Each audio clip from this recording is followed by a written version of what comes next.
Saravá, jogo de damas, saravá todo dia, saravá todo mundo se cuidando, todo mundo cuidando do outro. A gente sempre fala isso aqui, tem uma coisa importante que está acontecendo nessa situação caótica que a gente está vivendo, é a descoberta do outro, né? Que quando a gente cuida da gente, a gente está cuidando do outro. E isso a gente poderia levar isso para a vida como uma lição interessante, né? Como uma lição a ser distribuída aí, né, gratuitamente, generosamente. Lembrando a todo mundo, não deixe de assinar o canal Jogo de Damas JDD, assim como todos os canais, vários canais independentes. A gente sabe muito bem a dificuldade que é de acompanhar todas as lives todos os dias, mas é importante assinar os canais, darem like nos vídeos e, eventualmente, claro, coloca ali para assistir, lavando a louça, arrumando as coisas, é muito importante para a gente, isso amplia, né, a possibilidade de outras pessoas descobrirem novos canais. E hoje a gente vai falar de um mundo sem poesia, e para falar de um mundo sem poesia, a gente traz uma poetisa que vai trazer um pouco de poesia para esse país tão judiado. Bem-vinda, Luciana, traga os seus impropérios. Obrigada, muito obrigada pelo convite. Estou muito lisonjeada e estou feliz de estar aqui, exatamente nesse momento em que a poesia também é um instrumento para a gente chegar até o outro. Você falou, né, que é um momento também que a gente cuida de si, mas cuida do outro. Eu acho que a poesia é um canal para a gente chegar até o outro. É uma ponte. Então, acho também que a poesia, nesse momento terrível que a gente está vivendo, de destruição, de apocalipse mesmo, como eu tinha acabado de falar, de terror, a gente está vivendo um momento de terror e de terrorismo do Estado, né? Os terroristas estão no Estado, estão tomando conta da máquina estatal. Nesse momento, a gente tem que usar as nossas ferramentas. Que ferramentas que temos? A poesia, a palavra e o cuidado do outro e o amor. Uhum. Olha, já começou bem, hein? Já começou sentando o pau. Luciana, na verdade, assim, a minha curiosidade, obviamente que escrever poesia é um dom, né? É uma descoberta, né? E um dom que a gente enfim, a gente não, os poetas, como você, desenvolvem, né? Queria saber de onde veio seu interesse pela poesia, como é que foi sua história com a poesia? Porque a poesia, embora você tenha dito, ela é muito importante, a palavra, mas a gente sabe que a poesia ela é pouco valorizada na literatura, né? Ela é pouco divulgada e às vezes até inacessível, né? As pessoas acham as linguagens um pouco difícil. Como é que você descobriu a poesia? Você usou o termo dom, é exatamente isso. Eu tenho o dom. Esse dom me foi dado, eu sou ateia, mas eu nasci com esse dom, então tem uma coisa aí, né, misteriosa. Então, eu estava conversando esses dias, né, com um sobrinho meu que é um grande ator, comediante, e ele está fazendo outras coisas e fugindo disso, e eu disse, você que acredita em Deus, Deus te deu esse dom e você está desperdiçando? E, né, usei também muito essa linguagem que alcança ele, né, que é muito religioso. Eu que não sou religiosa, de todo modo, eu acredito no mistério. Eu acho que nem tudo né, é explicável. E esse dom, eu nasci com ele e logo, muito cedo, eu descobri. Primeiro, o dom, eu descobri a partir da leitura, né? Eu sou uma leitora, meu pai incentivou a leitura e eu sou uma leitora voraz mesmo, e logo, assim, muito cedo eu comecei a escrever diários, né? Eu escrevia primeiro diários, depois eu comecei a escrever já com a intenção mesmo de fazer poesia, e já em versos. Então, não era em prosa, era em verso. E muito cedo, 12, 13 anos, né, eu já comecei com essa intenção poética. Então, é muito antigo, eu tenho 56 anos, eu estou convivendo com esse dom há muitos anos. Então, eu escrevo poesia há muitos anos, eu publiquei só 4 livros até agora. Esse é o meu último livro. Ele é todo ilustrado pela minha filha, eu tenho muito orgulho de apresentar esse livro, da Cotter, né, editado pela Cotter, Impropérios. Tem ilustrações incríveis. Eu acho importante mostrar um pouco das ilustrações. Essa ilustração revela bem o que a gente está vivendo agora, esse momento apocalíptico, né? Apocalíptico de terror. Aqui você pode ver, né, a praça. Aqui é a Praça dos Três Poderes. E aí é o Supremo Tribunal Federal aqui. Uhum. E aqui é tipo um pastor, né, de uma igreja, dizendo que só Jesus salva. Aqui são bruxas sendo queimadas, né? Tem uma bruxa, né, travesti. E aí um guerreiro medieval. É uma paisagem bem medieval. E aí tem essa outra ilustração, eu gosto de mostrar porque é bem na contracapa do livro. E tem essa ilustração, eu acho que ela revela bem o que é o livro Impropérios. Né? Aqui, né, o presidente atual, o Bolsonaro, a sombra do Hitler, uma mulher sendo metralhada, talvez uma boneca inflável, os livros sendo queimados, o glifosato sendo lançado pelo avião, né? O veneno nas plantações, uma vaca incendiando o Congresso Nacional. É assim, o impropério.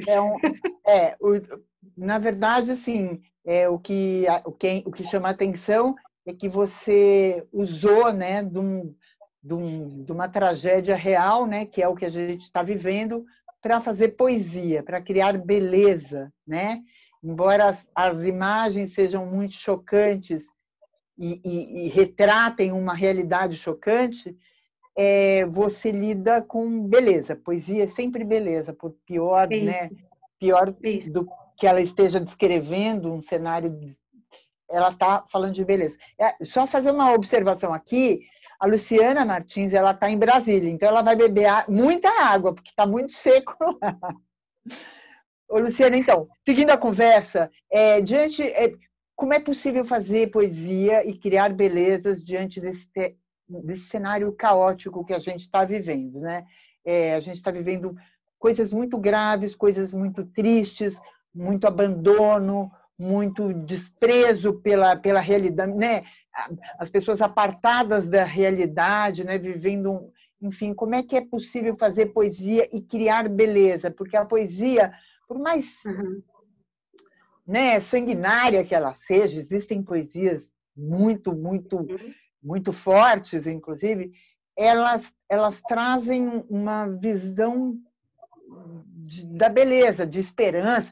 Esperança é uma coisa meio, né, uma palavra meio passiva, de espera. A poesia traz alguma coisa de provocativa, né? Ela provoca as pessoas. Como é que você falou da espera, do passivo da esperança, mas você tem que ver que tem esse ansa, quase esperança. Ele está num gerúndio, quase um gerúndio, entendeu? E esse gerúndio ele tem uma ação, um porvir, né? Do porvir. Bacana o que você colocou.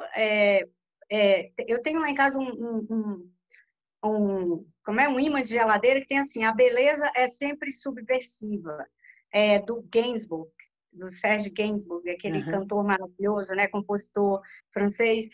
E eu gosto disso. A beleza da poesia, da arte, a beleza em si, a beleza das coisas, para ser beleza, ela precisa de ser subversiva, de subverter a ordem, porque ela não é estática, a beleza não é estática. E eu acredito na poesia que não seja estática. Você falou dos poemas anteriormente, você falou da dificuldade de a poesia chegar até o outro, ao leitor, né, ao leitor mais, né, o leitor comum, digamos assim. É, exatamente porque existe mesmo uma visão, mas não é uma visão que é preconceituosa, não. Ela existe a partir de uma realidade, de que a poesia é hermética, ela é difícil, ela é afastada do real, ela não chega, só chega para alguns iniciados. E eu não gosto dessa visão da poesia. Eu entendo, eu gosto de poetas herméticos, eu leio bastante poetas difíceis, eu gosto, mas eu sei que também existe uma outra forma de fazer poesia, e é essa poesia que eu quero fazer agora, nesse momento. Por isso, o Impropérios, eu acho que o Impropérios eu considero uma virada no meu trabalho, uma virada de ponto de vista, embora eu já estivesse lá com o germe dessa ideia, agora eu virei nesse sentido, eu quero me comunicar, eu quero chegar ao outro, e para chegar ao outro eu quero usar a palavra do outro. Não só a minha palavra de poeta, eu quero usar a palavra do outro. Então, o meu livro ele é muito isso, é a voz do outro, é a voz da mãe que perde o filho assassinado, né? A mãe, a Bruna da Silva, que perdeu o Vinícius, o Marcos Vinícius, que foi assassinado com a mochila nas costas. É a voz de pessoas que estão na fila pedindo emprego, é a voz... Então, eu tento, é uma tentativa de me colocar no lugar do outro e de sair dessa torre de marfim que a gente se coloca como intelectual, né, como poeta, como escritora. Isso que você está falando é uma coisa muito interessante, porque eu não sei, faz muito tempo, né? Eu estou velhinha, gente, eu tenho 185 anos. Mas, quando eu estudei, na minha época de estudante, a gente estudava em aula de português e literatura, a gente estudava os grandes escritores, a gente até estuda poesia, mas a poesia é um en passant, até porque as pessoas ainda têm um pouco de preconceito contra a poesia, por essa coisa que você falou, dessa linguagem às vezes ser hermética, muita metáfora, né? Então as pessoas preferem ler uma história que tem começo, meio e fim, enfim. Exato. Então a poesia sempre que ela tem, ou seja, o segredo de se popularizar a poesia está na linguagem, né? No uso da linguagem, no uso se apropriar a linguagem do outro, do leitor, né? E se aproximar. Quando eu estudei, a gente tinha muita, né? Você estuda os escritores, você estuda os poetas, mas é muito pouco dado, a poesia é muito pouco estudada, né? Hoje, com a educação completamente sucateada, com a educação, como é que você vê isso? Como é que você chega nos seus leitores? Como é que você vê os leitores de poesia? Se eles estão crescendo? Se você vende livros de poesia? Não. Assim, não dá para esperar, né, vender livro de poesia, não dá para esperar esse tipo de coisa, né? Tipo, que a poesia entre no mercado, que ela seja mercadológica. Porque o mercado trabalha contra a poesia, o mercado é antipoético. Então, não tem como ter essa expectativa. Agora, isso não quer dizer que a gente não busca, eu como poeta não queira ser lida, eu quero, eu busco. Dessa vez eu busquei uma comunicabilidade, eu já vinha buscando, mas agora eu busquei mais, uma comunicabilidade muito impactante. Eu busquei pelo impacto e pelo choque, né? Eu busquei chocar pelo chocante e eu acho que no meu caso específico eu vou ter mais leitores dessa vez, né?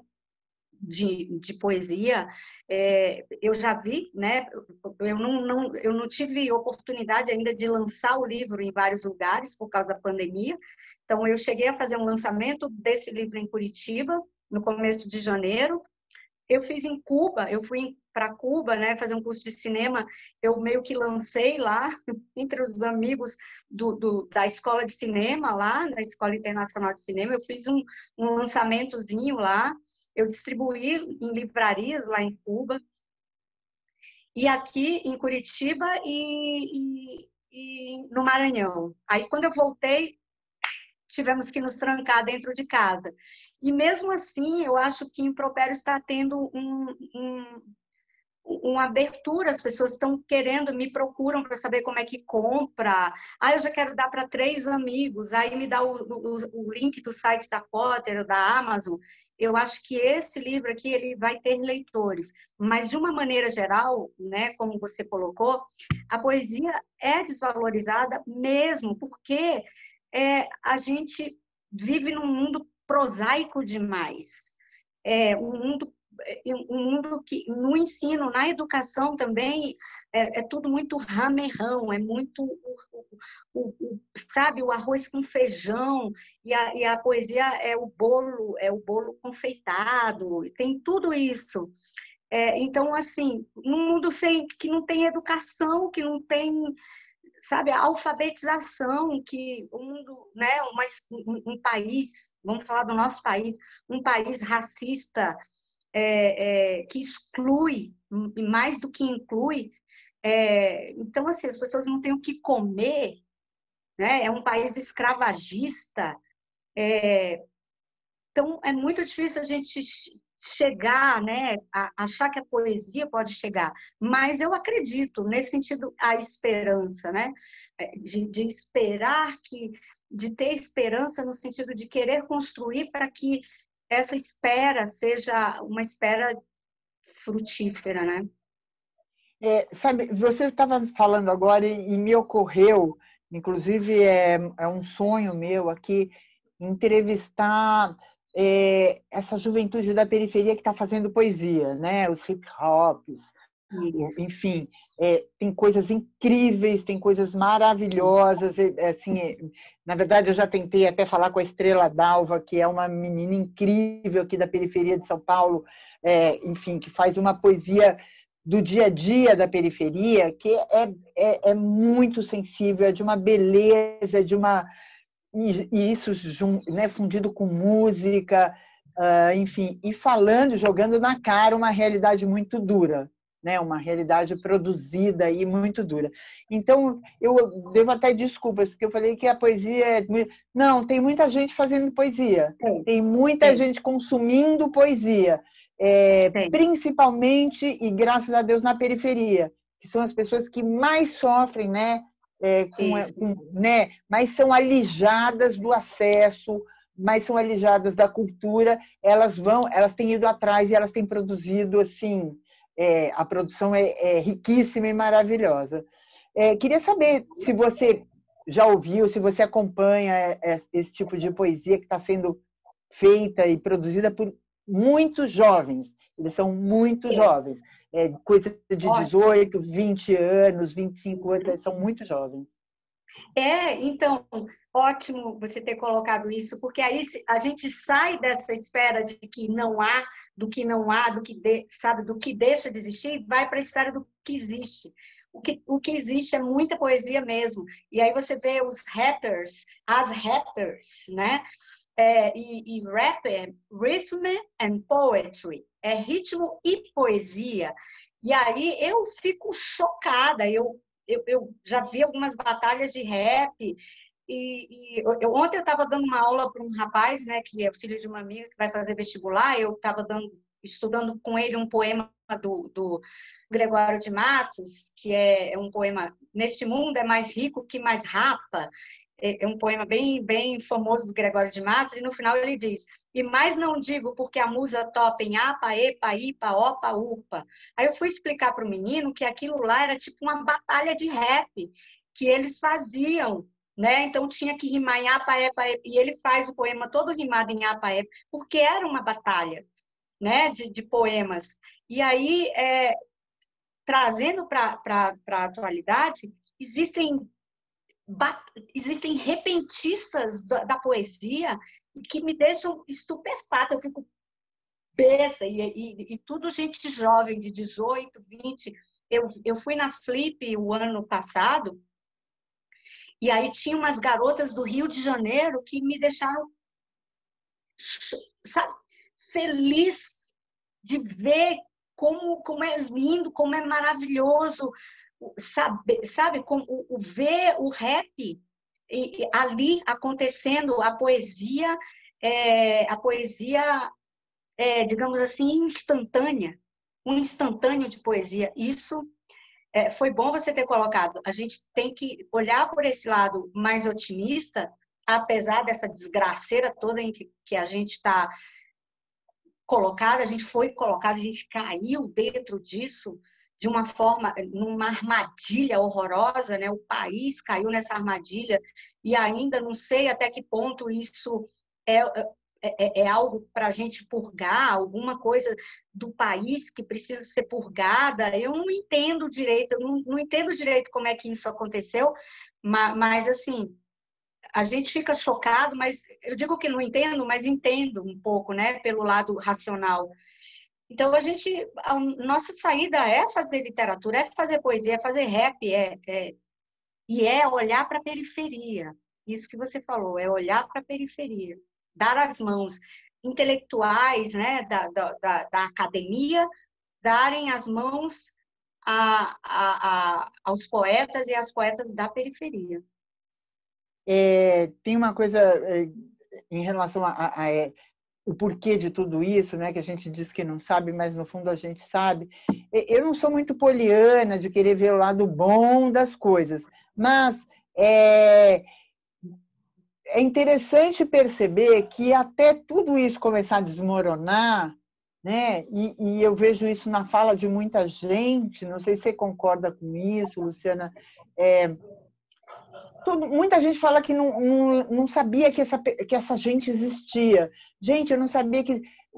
Então, talvez todo esse desmantelo, toda essa tristezada que a gente tem que viver, tem esse propósito da gente saber que nós não somos os únicos no planeta. Existe gente ruim, existe gente atrasada, existe gente preconceituosa, racista, misógina, enfim, existe e elas estão do nosso lado, às vezes na nossa família, enfim. Isso não é questão de ver o lado bom, isso é a realidade, né? Uhum. Agora, conta um pouquinho para a gente dos poemas do Impropério. Como é que se desenvolveu esse trabalho? Qual foi o fundo desse trabalho? E, para a gente encaminhar para o fim, eu gostaria que você lesse um pequeno trecho. Tá bom. Impropérios né, são coisas impróprias. Eu queria dizer, né? Eu queria que a minha poesia dissesse coisas impróprias, impropérios. E também falasse dos impropérios que os outros andam dizendo. Tem um impropério bom e um impropério ruim, digamos assim. E eu queria uma poesia mais impactante mesmo. Então, tanto é que é um livro que começa, né? Tem 3 partes. A primeira parte chama Vadia na Putaria. A segunda parte chama Arte da Guerra e a terceira, Roman à Clef, que é esse tipo de literatura que fala do momento que está acontecendo de uma forma alegórica. Então, a minha terceira parte é muito política. Todo o livro é politizado, mas a terceira parte, né, eu já falo do governo Bolsonaro bem claramente, né, nessa terceira parte. Então, assim, o livro começa com mulher fenomenal, sorria, você está sendo estuprada, sorria, você está sendo assassinada pelo teu ex, pelo teu marido pastor, pelos amigos boizinhos do teu irmão, pelos filhinhos de papai, pelos cidadãos de bem de nosso país. Aí tem esse poema, é um poema longo, né? Então, já começa assim meu livro. E digamos assim, a proposta é chocar. E ele choca. E tem gente que não gosta. Eu tenho um amigo que conheceu minha poesia há pouco tempo, ele gosta dos livros anteriores, ele acha esse livro muito forte, embrulha o estômago dele. Uhum. Eu separei aqui só esse poema, eu separei vários, né? Mas esse aqui, por exemplo, chama Meu Partido é o Brasil, entre aspas. O Brasil não pode ser um país do turismo gay, temos famílias. Quem quiser vir aqui fazer sexo com uma mulher, fique à vontade.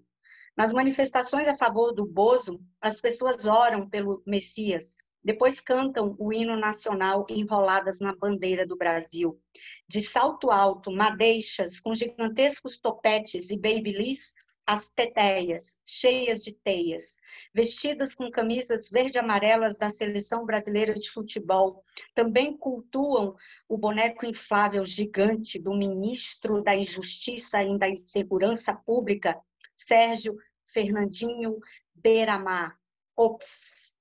Vestido de super-homem, patrimônio nacional segundo o Not My Captain.